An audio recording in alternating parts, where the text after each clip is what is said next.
Financial assistance की अगर बात की जाए जो अलग-अलग कामों के लिए दी जा रही हैं, चाहे वो वुमेन एंटरप्रेन्योर्स हो, डेंटल सर्जन्स हैं उनके लिए, तो फाइनेंशियल असिस्टेंस में जनरल अप्रोच जो आम लोगों की है, वो ये सोच है कि अगर लोन ही लेना है तो वो तो हम खुद जाके ले लेंगे, उसमें सरकार क्या मदद कर रही है? अच्छा पॉइंट है। अक्सर ये सोशल मीडिया पे हम देखते हैं कि भी अगर लोन लेना है तो हम खुद ही ले लें, आप क्यों हेल्प करेंगे। So it's not about loan alone कि आप सपोज़ आपने डेंटल सर्जन्स की बात की, वो अक्सर हमसे कहते हैं कि भाई आप ये क्लिनिक मत खोलिए, हमें पोस्ट दे दीजिए, वो हमारा डोमेन नहीं है। हेल्थ डिपार्टमेंट वैकेंसीज पे काम करता है, I think this is in their domain, वो रिस्पॉन्ड करेंगे। हम तो हर एक सेक्टर को डील करते हैं। तो एक इंपॉर्टेंट चीज़ ये है कि जैसे सपोज़ अगर आप एक 8 लाख की गाड़ी लेते हैं या 8 लाख का क्लिनिक खोलते हैं, तो 20% कॉस्ट उसकी पहले ही हम पे कर देते हैं कि आपको वो 8 लाख की जगह 6 लाख हो गया। आपको रूटीन का लोन तो 25% कहीं प्रोवाइड नहीं कर रहा है। उसके बाद इंटरेस्ट सबवेंशन हो जाती है। जैसे तेजस्विनी स्कीम की आप बात करें तो उस स्कीम में 5 लाख हम मुद्रा के तहत हम दे रहे हैं। जब 5 लाख आप अप्लाई करते हैं, you get 50,000 from our side. तो 5 लाख का वो 4.5 लाख हो गया, और उसके बाद 4 साल का जो भी इंटरेस्ट है वो हम पे करते हैं। तो अल्टीमेटली आप 5 लाख ले रहे हैं, 4.5 लाख रीपे कर रहे हैं, और आपका इंटरेस्ट सारा वेव ऑफ हो रहा है। तो ऐसा लोन आई डोंट थिंक कोई बैंक या कोई फाइनेंशियल इंस्टीट्यूशन प्रोवाइड करता हो। जब आप कोचिंग सेंटर्स को आप सिलेक्ट करते हैं, वहाँ इश्यूज आ जाते हैं कि कहीं कहीं सब्जेक्टिविटी आ गई, कहीं कोचिंग इंस्टीट्यूट कहीं कोई आपने फेवर कर दिया, कहीं कोई क्वालिटी आप सिलेक्शन नहीं कर पाए हैं, तो वो इश्यूज आ जाते हैं। तो मिशन यूथ जम्मू कश्मीर की सरकार का वो इनिशिएटिव जिसने पिछले कुछ ही हफ्तों में काफ़ी प्रोग्रेस की है, और जो प्रोग्रेस ग्राउंड लेवल पर देखने को मिल रही है। देखने को ये मिल रहा है कि पहले जहां सरकारी स्कीम्स के बारे में अखबारों में आता था, दूर से सुनने को मिलता था, वहीं अब युवाओं ने भी बात करनी शुरू की है इन्हीं स्कीम्स को लेकर। वहाँ पर बात हो कोचिंग की, बात हो स्कॉलरशिप्स की, उन स्कीम्स की जिनके थ्रू फाइनेंशियल असिस्टेंस प्रोवाइड की जा रही है एंटरप्रेन्योर्स को, जिन स्कीम्स के तहत स्पोर्ट्स हो या बाकी अलग अलग सेक्टर्स में भी किस तरीके से युवाओं को मोटिवेट किया जाए कि वो सेल्फ सफिशिएंट बने, वो अपनी पढ़ाई को आगे ले जाएं, अनएम्प्लॉयमेंट को भी दूर किया जाए, और साथ ही में युवाओं को मेन स्ट्रीम में लाया जाए। ये जो मिशन यूथ है, मिशन यूथ में इस समय और क्या कुछ चल रहा है, और काफ़ी सारे जो इनिशिएटिव्स मिशन यूथ ने लिए हैं, उनमें थोड़ी क्लैरिटी लाने के लिए मेरे साथ इस समय हैं मिशन यूथ के chief executive officer Shahid Chaudhary. Shahid साहब, welcome to Straight Line. Thank you.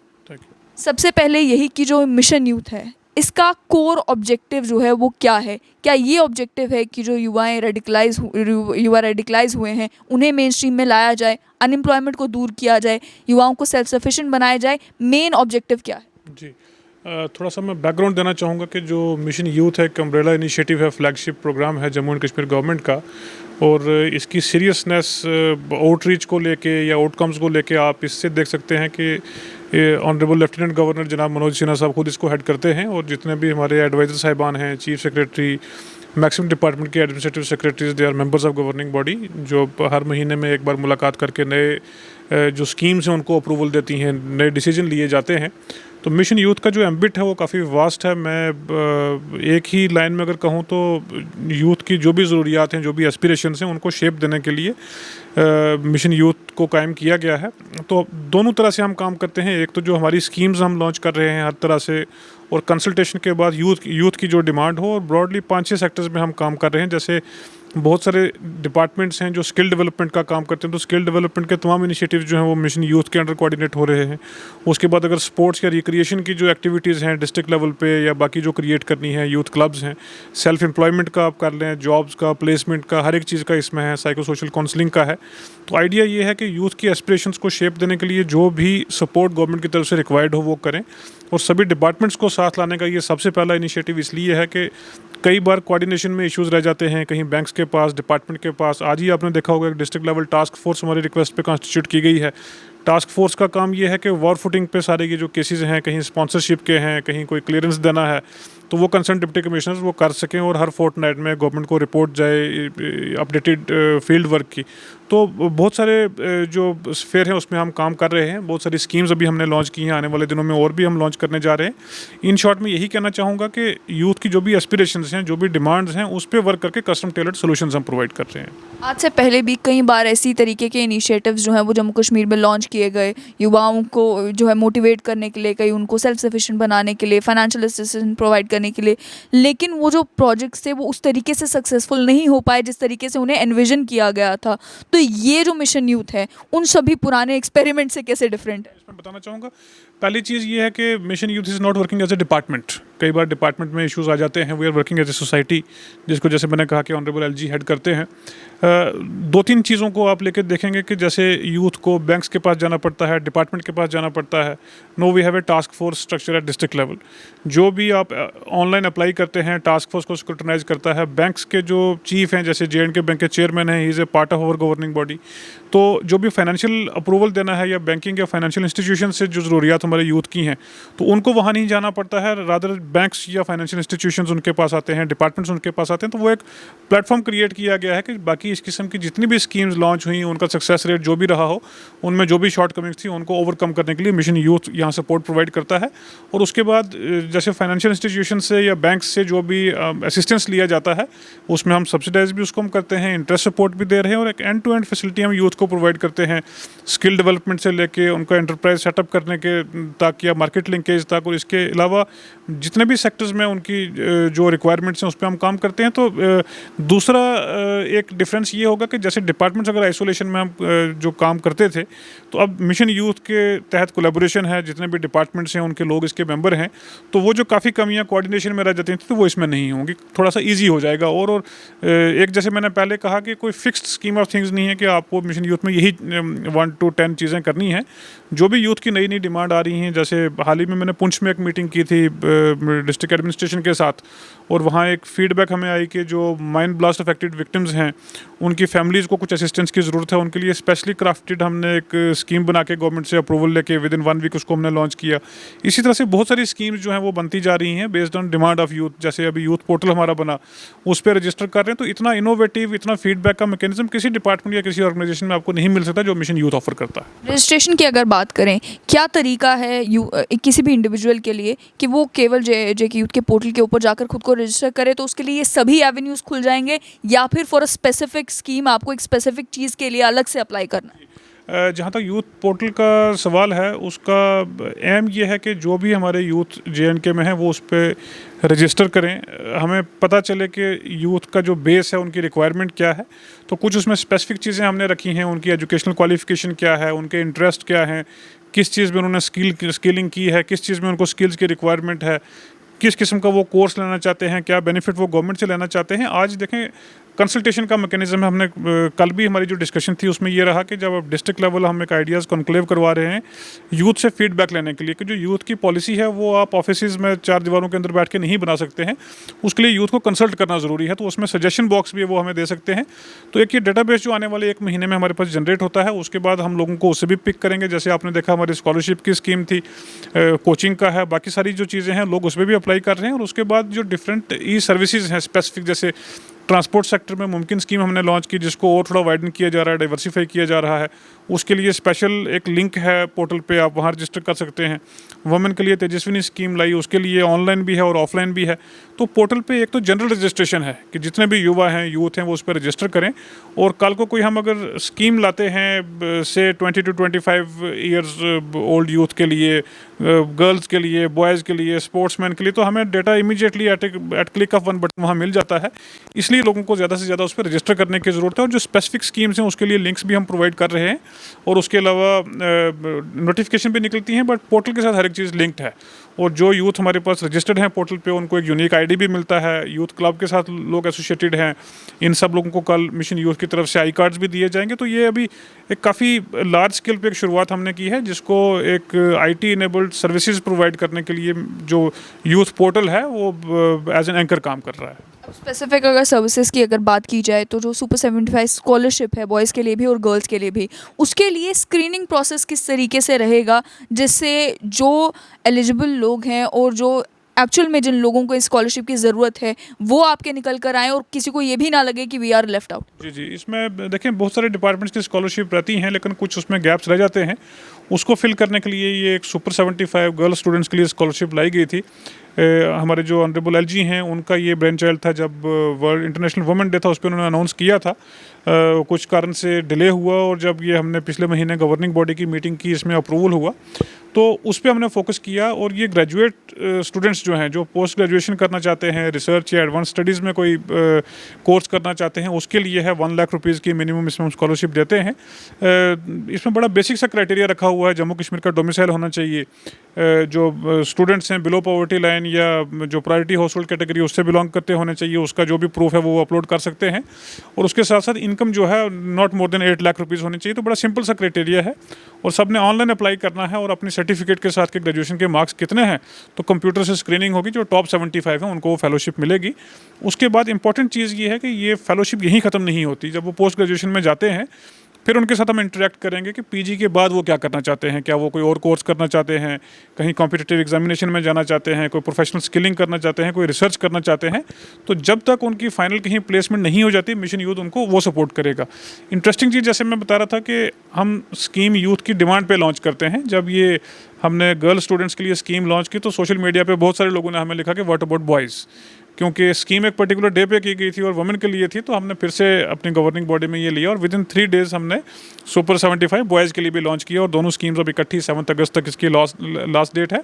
और जब ये हमारे पास एप्लीकेशन आ जाती हैं तो इसकी ऑनलाइन स्क्रीनिंग करके नोटिफिकेशन किया जाएगा। बट इसमें अच्छी चीज़ ये है कि it's not restricted to 1 lakh rupees scholarship. इसमें जब तक आपकी कहीं प्लेसमेंट, जब तक आप कहीं करियर में सेटल नहीं हो जाते हैं, कल को आपको इस स्कॉलरशिप के बाद, डिग्री करने के बाद लगता है कि आपको गवर्नमेंट से किसी अमाउंट की ज़रूरत है अपना कोई एंटरप्राइज सेटअप करने की, कोई बिजनेस सेटअप करने की, कहीं जॉब में आपको इनेबल करने की सपोर्ट चाहिए, तो वो मिशन यूथ पूरी सपोर्ट एंड तक प्रोवाइड करेगा। ये भी बहुत चीज़ देखने को मिली है कि यूनिवर्सिटीज़ में पोस्ट ग्रेजुएशन लेवल पर कई सारे जो गोल्ड मेडलिस्ट हैं, मेरिटोरियस स्टूडेंट्स हैं, स्पेशली फीमेल्स, वो मेरिट में तो ऊपर आती हैं लेकिन उसके बाद किसी ना किसी वजह से they do not and up working, they and up living their lives in a different matter.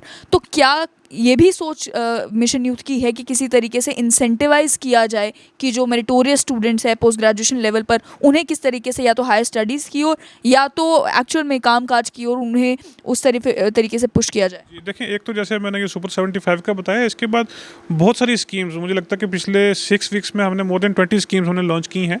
इसी के अंदर हमारा एक यूनिवर्सिटीज़ कोलैबोरेशन इनिशिएटिव है। जो एक इनोवेटिव आइडिया ये था कि यूनिवर्सिटीज़ में जो स्टूडेंट्स हैं उनको as a special focus group, as a special target group हम लेके उनको असिस्ट करें। उसमें जैसे स्टूडेंट एक्सचेंज प्रोग्राम है, आप इंटर स्टेट करें या अब्रॉड करना चाहें यूनिवर्सिटीज़ के साथ, लोकल उनकी रिसर्च एंड डेवलपमेंट की जो रिक्वायरमेंट हो, एजुकेशनल रिक्वायरमेंट हो, तो अराउंड 15 डिफरेंट सेक्टर्स में यूनिवर्सिटी कोलैबोरेशन इनिशिएटिव जो हमारा काम करता है, स्पोर्ट्स हो, रिसर्च हो, skill development, coaching, placement, anything. तो जो यूनिवर्सिटीज़ में भी स्टूडेंट्स हैं उनको एक सपोर्ट देने के लिए कि भी जहाँ यूनिवर्सिटी का बजट एक गैप जिसमें फील करता हो, वहाँ पे हम ब्रिजिंग कर रहे हैं। और जितने भी स्टूडेंट्स हैं यूनिवर्सिटी के लिए उनको स्पेशल असिस्टेंस देने के लिए हमने यूनिवर्सिटीज़ कोलैबोरेशन इनिशिएटिव लाया है। आइडिया यही है कि पोस्ट ग्रेजुएशन जब आप करते हैं, जैसे 10th या 12th के बाद स्कॉलरशिप मिलती है, अच्छी बात है, आप ग्रेजुएशन करते हैं, but when you reach at a higher level आपकी डिमांड जो है वो स्पेसिफिक हो जाती हैं। कोई बॉटनी, जोलॉजी के स्टूडेंट्स हैं, उनको कोई रिसर्च का प्रोजेक्ट करना है, कोई इकोनॉमिक्स के हैं, लॉ के हैं, उनको कोई अपनी फर्म ओपन करनी है, तो वहाँ बड़ी डाइवर्स और बड़ी स्पेसिफिक डिमांड्स इंडिविजुअल केसेस में आ जाती हैं। उसको लेके हमारा यूनिवर्सिटीज़ कोलैबोरेशन इनिशिएटिव है, जिसमें वहाँ जो स्टूडेंट्स हैं अपने HOD के थ्रू और जो नोडल ऑफिसर्स यूनिवर्सिटी ने मिशन यूथ के साथ कोऑर्डिनेशन के लिए अपॉइंट किए हैं, उनके थ्रू अपने प्रोजेक्ट्स हम भेज सकते हैं। और उसमें भी अराउंड 15 करोड़ के डिफरेंट प्रोजेक्ट्स हमने रिसेंटली अप्रूव किए हैं फंडिंग के लिए। कोचिंग की अगर बात की जाए, जो 3000 स्टूडेंट्स को कोचिंग प्रोवाइड करने जा रहा है मिशन यूथ, उसमें जो एम्पैनलमेंट होगी कोचिंग इंस्टीट्यूट्स की, उसका क्या पैमाना रहेगा? क्या ऑलरेडी कुछ इंस्टीट्यूट्स एम्पैनल हो चुके हैं या अभी वो प्रोसेस चलेगा? और उसमें भी किस तरीके से जज किया जाएगा कि कौन से ऐसे इंस्टीट्यूट्स हैं जिन्हें एम्पैनल किया जाएगा और कौन से नहीं किए जाएगा? राइट, इसमें भी थोड़ा मैं बैकग्राउंड बताऊंगा कि जैसे मैंने बताया कि मिशन यूथ की गवर्निंग बॉडी काफ़ी डाइवर्स है और स्टेट के सबसे टॉप डिसीजन मेकर जो हैं वो उसमें हैं। तो एक different discourse with in governing body था कोचिंग के लिए। एक थॉट प्रोसेस ये था कि अपने 2 रेजिडेंशियल कोचिंग इंस्टीट्यूट्स हम रखें जम्मू में और श्रीनगर में। दूसरा ये था कि हम जो अच्छे कोचिंग सेंटर्स हैं, क्योंकि जब आप कोचिंग सेंटर्स को आप सिलेक्ट करते हैं वहाँ इश्यूज़ आ जाते हैं कि कहीं सब्जेक्टिविटी आ गई, कहीं कोचिंग इंस्टीट्यूट कहीं कोई आपने फेवर कर दिया, कहीं कोई क्वालिटी आप सिलेक्शन नहीं कर पाए हैं, तो वो इश्यूज़ आ जाते हैं। तो वहाँ डिसाइड किया गया कि हम ड्यू कोर्स ऑफ टाइम में 2 state of the art residential coaching institutes हम ओपन करेंगे श्रीनगर में और जम्मू में, जिस पर रिसेंटली हमने एक बेसिक एक्सरसाइज शुरू की है। लेकिन उसका इंतज़ार ना करते हुए लगभग 3000 बच्चों को हम जो कॉम्पिटिटिव एग्जामिनेशंस की कोचिंग एग्जिस्टिंग कोचिंग इंस्टीट्यूट्स में हम करवाते हैं, उसमें फाइनेंस डिपार्टमेंट के साथ मिलकर बहुत इस पर एक डिटेल एक्सरसाइज की सभी स्टेक होल्डर्स ने, और गाइडलाइन अभी हमने बनाई है जो रिसेंटली नोटिफाई की हैं, जो काफ़ी उसमें कोई भी चीज़ जो है वो सब्जेक्टिविटी पे नहीं बचती है, और एक 100% ट्रांसपेरेंसी है। आपका इंस्टीट्यूट कब इस्टेब्लिश हुआ, आपकी इनटेक कितनी थी, कितने स्टूडेंट्स को आपने कोचिंग की, क्योंकि वो सारी आपकी फाइनेंशियल स्टेटमेंट है, वो टेम्पर नहीं हो सकती है। आपका सक्सेस रेट कैसा, दैट्स वेरी इंपॉर्टेंट, कितने स्टूडेंट्स आपने एडमिट किए, कितने उसमें से कहीं सक्सेसफुल रहे, फिर आपका फैकल्टी का बेस क्या है। और अच्छी चीज़ क्या है कि जब सिलेक्शन प्रोसेस होता है, few of the representatives from coaching institutes they will be a part of selection process, कि अगर 100 लोग हमारे पास अप्लाई करते हैं तो पीयर रिव्यू भी होगा। अगर एक कोचिंग इंस्टीट्यूट का कंसिडरेशन में है, शायद उनके जो रिप्रेजेंटेटिव हैं 2 लोग उनमें से भी देख रहे होंगे वहाँ पे कि ये क्या है, तो हम हर तरफ से उसमें इन्वॉल्वमेंट रख रहे हैं ताकि इस पर एक तो मैक्सिमम ट्रांसपेरेंसी रहे, क्योंकि एक मैसिव फाइनेंशियल बजट जो इसमें इन्वॉल्व है, दूसरा स्टूडेंट्स का जो करियर है वो इसमें इन्वॉल्व है, और दूसरी इंटरेस्टिंग चीज़ ये है कि बच्चों के पास ऑप्शन है कि जब वो स्क्रीनिंग होती है उनकी, जब हम ऑनलाइन या ऑफलाइन स्क्रीनिंग करवाते हैं, स्क्रीनिंग के बाद वो अपना कोचिंग इंस्टीट्यूट ऑप्ट कर सकते हैं। तो आपका कोचिंग इंस्टीट्यूट एमपैनल हो जाना भी गारंटी नहीं करता कि बच्चा आपके पास आएगा, क्योंकि जब आपका कोचिंग इंस्टीट्यूट एमपैनल होता है वो सिर्फ आपको एक क्वालिफाइंग राउंड है कि आपका बेसिक स्टैंडर्ड मीट करता है, आपके पास इतना इंफ्रास्ट्रक्चर है, इतना आपका ट्रैक रिकॉर्ड अच्छा है।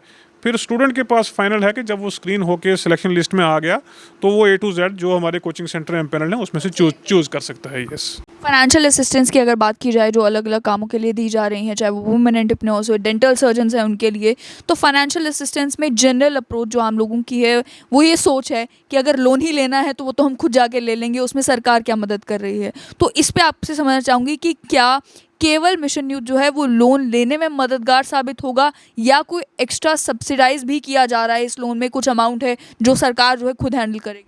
अच्छा पॉइंट है। अक्सर ये सोशल मीडिया पे हम देखते हैं कि भी अगर लोन लेना है तो हम खुद ही ले लें, आप क्यों हेल्प करेंगे। So it's not about loan alone, कि आप सपोज आपने डेंटल सर्जन्स की बात की, वो अक्सर हमसे कहते हैं कि भाई आप ये क्लिनिक मत खोलिए, हमें पोस्ट दे दीजिए, वो हमारा डोमेन नहीं है। हेल्थ डिपार्टमेंट वैकेंसीज पे काम करता है, I think this is in their domain, वो रिस्पॉन्ड करेंगे। हम तो हर एक सेक्टर को डील करते हैं। जैसे डेंटल क्लिनिक का आपने स्पेसिफिकली बात की, या ट्रांसपोर्ट सेक्टर में आप कर लीजिए, जो मुमकिन स्कीम में हम व्हीकल्स दे रहे हैं, पहले कमर्शियल व्हीकल दिए, अब हम उसको और डाइवर्सिफाई करके कैब्स दे रहे हैं। इसके साथ तेजस्विनी स्कीम में अप टू 5 लाख जैसे वुमेन एंटरप्राइजेज के लिए हमने दिया कि भी आप वो इस्टेब्लिश करें। तो एक इंपॉर्टेंट चीज़ ये है कि जैसे सपोज अगर आप एक 8 लाख की गाड़ी लेते हैं या 8 लाख का क्लिनिक खोलते हैं, तो 20% कॉस्ट उसकी पहले ही हम पे कर देते हैं कि आपको वो 8 लाख की जगह 6 लाख हो गया। आपको रूटीन का लोन तो 25% कहीं प्रोवाइड नहीं कर रहा है। उसके बाद इंटरेस्ट सबवेंशन हो जाती है। जैसे तेजस्विनी स्कीम की आप बात करें तो उस स्कीम में 5 लाख हम मुद्रा के तहत हम दे रहे हैं। जब 5 लाख आप अप्लाई करते हैं, you get 50,000 from our side, तो 5 लाख का वो 4.5 लाख हो गया, और उसके बाद 4 साल का जो भी इंटरेस्ट है वो हम पे करते हैं।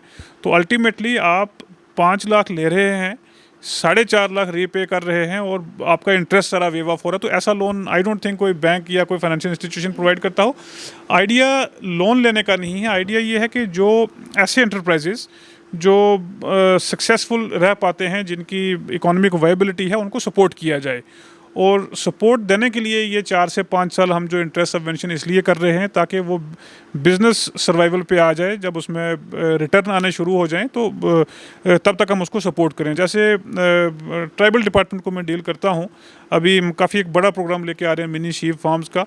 अब वहाँ पे लोग अपना कंपोनेंट भी नहीं दे पाते हैं, तो उसमें शीप हस्बेंड्री से हमने बात की, एक रिकवरी हो जाती है एनिमल्स की 3 ईयर से स्टार्ट करके, तो उनकी इन्वेस्टमेंट भी नहीं लगती, हमारी 100% इन्वेस्टमेंट होती है, लेकिन हमें भी रिकवर उसमें जो लाइफ स्टॉक है वो हो जाता है। तो आज कॉम्पिटिटिव दौर है, आज वो 100% सब्सिडाइज्ड फ्री ऑफ कॉस्ट तो कोई चीज़ मिलती नहीं। आपको फाइनेंशियल कॉम्पिटिटिव मार्केट में आके काम करने की ज़रूरत है। जैसे वो हमने ट्रांसपोर्ट सेक्टर की बात की, वुमेन एंटरप्राइजेज की बात की, या डेंटल सेक्टर की बात की। ये लोन आपको कहीं नहीं मिलता है कि जहां आप 20% 30% सब्सिडाइज दे दें और इंटरेस्ट सबवेंशन भी कर दें। तो ये स्पेसिफिक सेक्टर्स के लिए हम लेके आ रहे हैं जैसे जैसे हमारे पास डिमांड आ रही है। क्राइटेरियाज क्या रहेंगे सिलेक्शंस के लिए? जैसे कोई होम बेकर है, क्या वो भी अप्लाई कर सकता है, और उसमें क्या क्या वो पैरामीटर्स हैं जो आप इवैल्यूएट करते हैं बिफोर ग्रांटिंग दीज लोन? उसमें देखें, अब हम एक चीज़ ये कहते हैं कि कहीं और से लोन नहीं लिया होना चाहिए, वो भी हमने रिलैक्सेशन किया कि कहीं आपने पर्सनल लोन लिया है उसको भी हम फोरगो कर देते हैं, या कोई और इस किस्म का छोटा मोटा लोन हो। आप जब तक डिफ़ॉल्टर नहीं हैं तो आप हमारे लिए एलिजिबल हैं। 18 to 35 ईयर्स के आप ब्रैकेट में हैं, आप एलिजिबल हैं।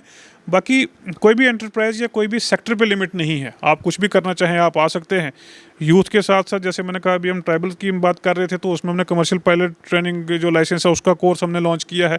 तो एक डाइवर्स जो डिमांड आ रही है उसके लिए हम डाइवर्स सॉल्यूशंस भी साथ में ला रहे हैं और इसमें किसी किस्म की लिमिट नहीं है कि किस सेक्टर में आप कर सकते हैं और किस में नहीं कर सकते हैं। आपका आइडिया है, हमारे पास सोल्यूशन है, दैट्स ऑल। स्पोर्ट्स सेक्टर पर अब आएंगे तो स्पोर्ट्स में को लेकर जो है मिशन यूथ क्या कुछ कर रहा है, क्योंकि स्पोर्ट्स को लेकर जनरली कश्मीर में बहुत अच्छा काम कर रहा है। जो जम्मू कश्मीर स्पोर्ट्स काउंसिल है वो भी काफ़ी काम कर रही है, लेकिन जो शिकायतें आ रही हैं वो शिकायतें जम्मू रीजन से आ रही हैं कि यहाँ पर कोचिंग तो मिल रही है लेकिन स्पोर्ट्स की जो अकेडमीज़ जिस तरीके से फंक्शन करनी चाहिए, वो फुटबॉल की हों, वो क्रिकेट की अकेडमीज़ हों, क्योंकि एक अकेडमी में ही एक ओवरऑल जो है आप किसी एक स्पोर्ट्स पर्सन को वो अटेंशन देते हैं कि वो इस करियर ट्रेजेक्ट्री में आगे जा सके। तो उसमें स्पोर्ट्स को लेकर क्या कुछ किया जा रहा है? दो तीन चीज़ें मैं ब्रॉडली कहूँगा कि अगेन अगर स्पोर्ट्स की आप बात करें तो there is a wide basket of initiative जो मिशन यूथ लेके आ रहा है। जैसे मिशन यूथ का सिर्फ एजुकेशन या स्किल डेवलपमेंट नहीं, स्पोर्ट्स है, यूथ एंगेजमेंट है, हर एक चीज़ है। तो स्पोर्ट्स में एक तो इंफ्रास्ट्रक्चर के लिए हम सपोर्ट कर रहे हैं youth services and sports department को, स्पोर्ट्स काउंसिल को, उनको जो बेसिक स्पोर्ट का इंफ्रास्ट्रक्चर उनको चाहिए। इसके साथ साथ बहुत सारे कंपटीशन हैं। मुझे लगता है कि JNK का सबसे ज़्यादा पार्टिसिपेशन वाला जो कंपटीशन है वो मिशन यूथ ने अभी लॉन्च किया है, एलजीज रोलिंग ट्रॉफी, जो 4 डिफरेंट गेम्स में है, क्रिकेट में है, वॉलीबॉल, बास्केटबॉल में है। तो उसमें senior junior boys and girls village level से लेके block level, district level, provincial level और UT लेवल पे लगभग 20,000 से ज़्यादा स्पोर्ट्स पर्सन इसमें खेलेंगे। काफ़ी अच्छे उसमें प्राइजेज़ हैं, मेडल्स हैं और उसके बाद उनको जो बेसिक स्पोर्ट्स स्किल की जो ट्रेनिंग दी जा रही है, सर्टिफिकेट कोर्सेज़ हैं। तो एक बहुत बड़ा एक प्रोग्राम जो है ये इस महीने में लॉन्च किया जा रहा है। तो हम स्पोर्ट्स स्किल्स पे हम कर रहे हैं बच्चों को तैयार करने के लिए, उस पर हमारा फोकस है, स्किल डेवलपमेंट स्पोर्ट्स में लेके स्पोर्ट्स एज ए करियर। और उसके बाद कॉम्पिटिशन्स भी हैं और इंफ्रास्ट्रक्चर के लिए हम स्पोर्ट्स जितनी भी ऑर्गेनाइजेशन हैं उनको हम फंडिंग दे रहे हैं, यूनिवर्सिटीज़ को हम दे रहे हैं। जहाँ जहाँ पोटेंशियल है स्पोर्ट्समैन के लिए और उनको इंफ्रास्ट्रक्चर की रिक्वायरमेंट हो, वो गैप्स हम फिल कर रहे हैं। साइको सोशल काउंसलिंग की भी जो बात है वो मिशन यूथ ने की। साइको सोशल काउंसलिंग में क्या क्या चीज़ें कवर होती हैं, कि क्या केवल जो रेडिकलाइज्ड यूथ है उन्हीं की काउंसलिंग की जाएगी, या नॉर्मली भी आजकल देखने को मिल रहा है कि जो यूथ है डिप्रेशन हो और बहुत सारी मेंटल इलनेसेस है जिनका शिकार हो रहा है, उससे भी डील करने के लिए कोई इनिशिएटिव लिया गया है? और स्पेसिफिक तरीका क्या होगा इस तरीके की काउंसलिंग लेने का? क्या वर्चुअल माध्यम से आप डिजिटली कनेक्ट कर सकते हैं काउंसलर्स के साथ? क्या स्पेसिफिक सेंटर्स बनाए जाएंगे अलग अलग डिस्ट्रिक्ट्स में? How do you connect? Psycho social counselling again एक डाइवर्स टॉपिक है और इसमें बहुत सारी चीज़ें कवर होती हैं। और इसको वाइड स्प्रेड ना करने की जगह हमने 8 डिस्ट्रिक्ट्स को सिलेक्ट किया है, 4 districts in Jammu province and 4 इन कश्मीर। जो एनॉर्मिटी है प्रॉब्लम की वो हम सब जानते हैं, यूथ किस तरफ जा रहे हैं, क्या इश्यूज़ क्या कंसर्न है, उस पर डिबेट ना करते हुए मैं सोल्यूशन पार्ट पे आऊँगा कि बहुत सारी जगह जैसे सब्सटेंस एडिक्शन या ड्रग एडिक्शन की हम बात करते हैं तो डी एडिक्शन सेंटर्स खुलते हैं। बड़ा महदूद सा उनका एक दायरा इख्तियार रहता है काम करने का। हम प्योरली एक डिफरेंट मोड दे रहे हैं कि गवर्नमेंट का काम रहेगा इस्टेब्लिशमेंट करना और सपोर्ट प्रोवाइड करना। आप किसी पर्टिकुलर डिस्ट्रिक्ट में एक साइको सोशल काउंसलिंग सेंटर बनाते हैं तो गवर्नमेंट का एज एल्डर ब्रदर रोल नहीं रहेगा कि इतने लोग आए, हमने इतने को डी एडिक्शन में किया। Not like that. कि आप जब एक सेंटर ओपन करते हैं that will be managed purely by professional persons. उसमें साइकोलॉजिस्ट होंगे, प्रोफेशनल्स होंगे जो वहाँ पे काउंसलर्स होंगे जो उनको असिस्ट करेंगे। यूथ सेंट्रिक ये है कि जो भी यूथ हैं वो वॉलंटरली वहाँ पे आएंगे और उसमें कोई स्टिग्मा अटैच ना हो, वो ओपनली इस किस्म का हम एटमॉस्फेयर दे रहे हैं। वहाँ पे इस किस्म की उसकी डिज़ाइनिंग हो रही है।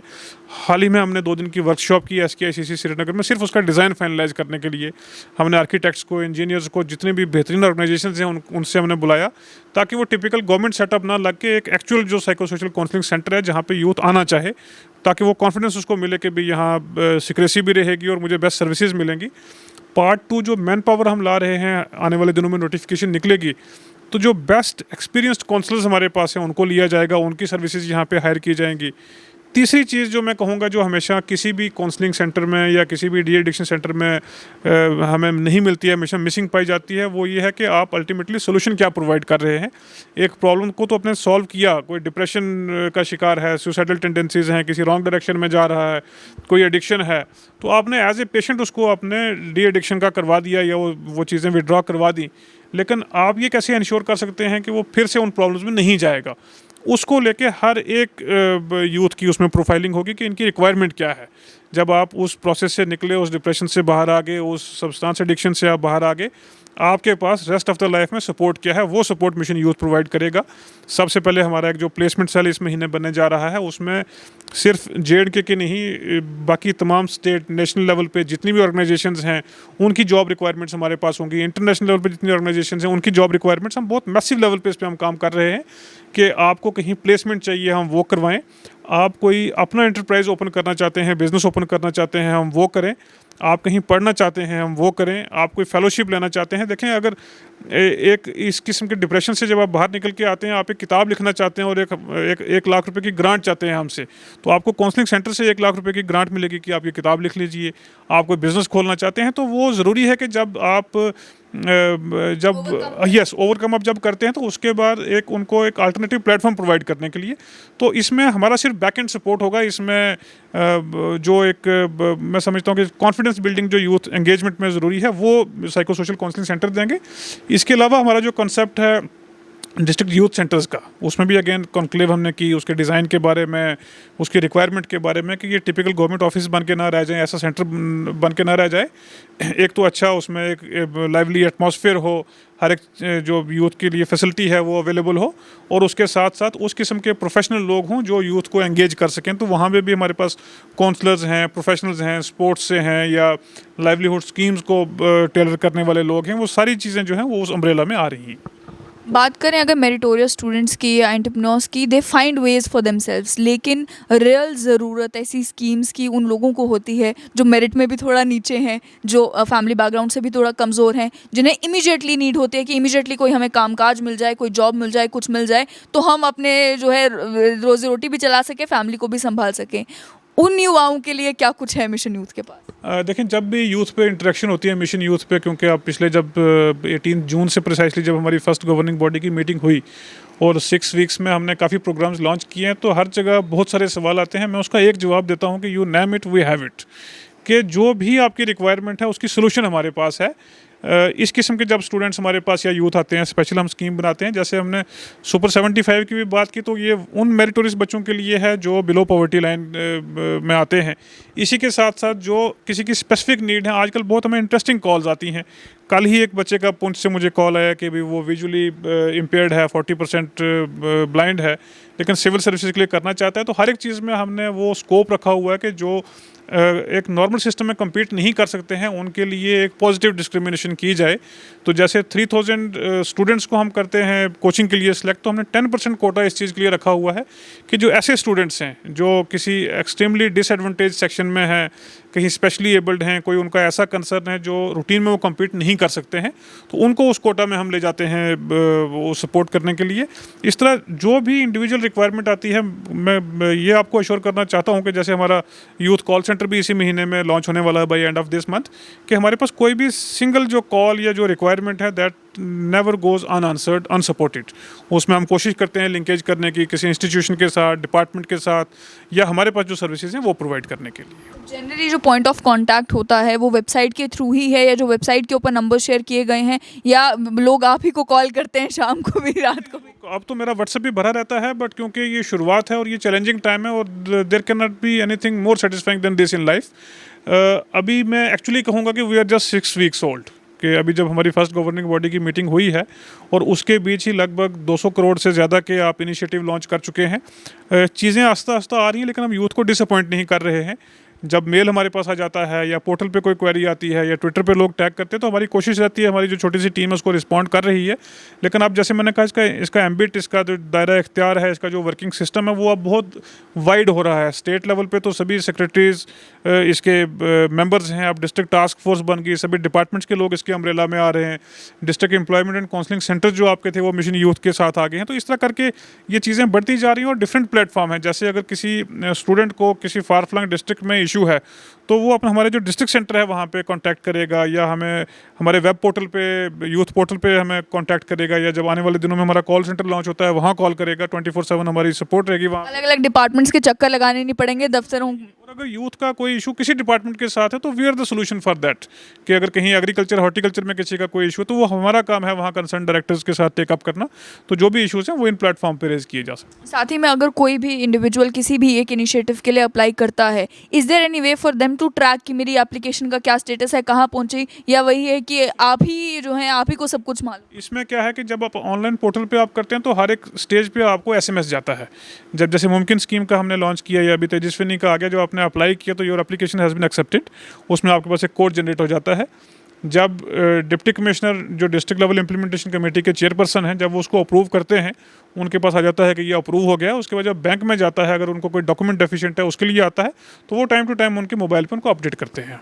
आखिर में क्या इज देयर एनी वे कि कोई व्यक्ति या कोई इंडिविजुअल या कोई ऑर्गेनाइजेशन अगर वॉलंटियर करना चाहती है to work with Mission Youth, कि आपकी जो आप स्कीम चला रहे हैं इसमें वी कैन कंट्रीब्यूट पॉजिटिवली, या कोई इंडिविजुअल ये चाहता है कि I can contribute positively, is there a way for that? मैं कहना चाहूँगा इसमें 2-3 चीज़ें, कि जैसे हमने यूथ क्लब बनाए इसीलिए कि एक सेंटर ऑफ एक्टिविटी, एक फोकल पॉइंट हर एक पंचायत में, अर्बन वार्ड में बने, कि 5 से 10 मिनिमम जो यूथ हैं वो वॉलंटियर करें। उनको हम 25-30 हज़ार की ग्रांट देते हैं, असिस्टेंस देते हैं। वो हमारे साथ जुड़े हैं अभी काफ़ी, लगभग 4,500 जो यूथ क्लब हैं 15 अगस्त तक हम कंप्लीट करने का टारगेट लेके चल रहे हैं।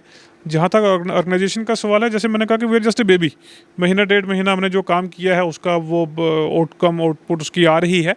बहुत सारी ऑर्गेनाइजेशन जो हमारे साथ जुड़ने के लिए आगे आई हैं। रिसेंटली विप्रो फाउंडेशन ने हमें कांटेक्ट किया, उनके साथ बैठ के बहुत सारी चीज़ें हमने फाइनलाइज की जिस पे हम काम कर रहे हैं। बहुत सारी नेशनल लेवल की एनजीओज ऑर्गेनाइजेशंस हमें कांटेक्ट कर रही हैं जिनके साथ हम काम कर रहे हैं। इसके साथ साथ अगर लोकल एनजीओ को जुड़ना चाहे, वॉलंटियर जुड़ना चाहें, तो वो हमारे यूथ पोर्टल पे हमें कांटेक्ट कर सकते हैं। स्पेशल फोकस हमारा उन लोगों पे है कि जो फिलैंथ्रोपिक एक्टिविटीज़ या यूथ एंगेजमेंट के लिए या किसी किस्म का कोई ऑफर करते हैं। सिर्फ फाइनेंशियल जो इशूज़ हैं that's not a constraint with Mission Youth, कि एक लिबरली फंडेड ऑर्गेनाइजेशन है जिसको पूरी जो यूटी गवर्नमेंट है उसको वो सपोर्ट कर रही है, banking and financial institution support कर रहे हैं। तो फंड्स की शॉर्टेज हमारे पास नहीं है, बट इस किस्म के आइडियाज़ लोगों से आने के लिए हम रिक्वायरमेंट जो होती है वो हम मांगते हैं। कोई लोग एसोसिएट करना चाहते हैं, कोई एनजीओज आना चाहें, कोई इंस्टीट्यूशन आना चाहें, they are always welcome. Mission Youth Jammu and Kashmir सरकार का इनिशिएटिव है। इसके एम्बिट में कई सारी चीज़ें हैं। युवाओं की पर्सनल नीड्स हो, प्रोफेशनल नीड्स हो, सोशल नीड्स हो, हर एक चीज़ को केटर करने की कोशिश की जा रही है। और कोशिश ये की जा रही है कि सरकारी स्कीम्स को लेकर जो परसेप्शन है लोगों के माइंड में कि उस स्कीम का फ़ायदा उठाने के लिए बहुत सिफारिश लगती है, बहुत फ़ोन घुमाने पड़ते हैं, बहुत दफ्तरों के चक्कर लगाने पड़ते हैं, उसके बाद भी कई बार तो फाइल गुम हो जाती है। उस अप्रोच को थोड़ा सा बदला जाए और चीज़ें आम लोगों के लिए, खास करके युवाओं के लिए और ज़्यादा आसान कर दी जाएँ।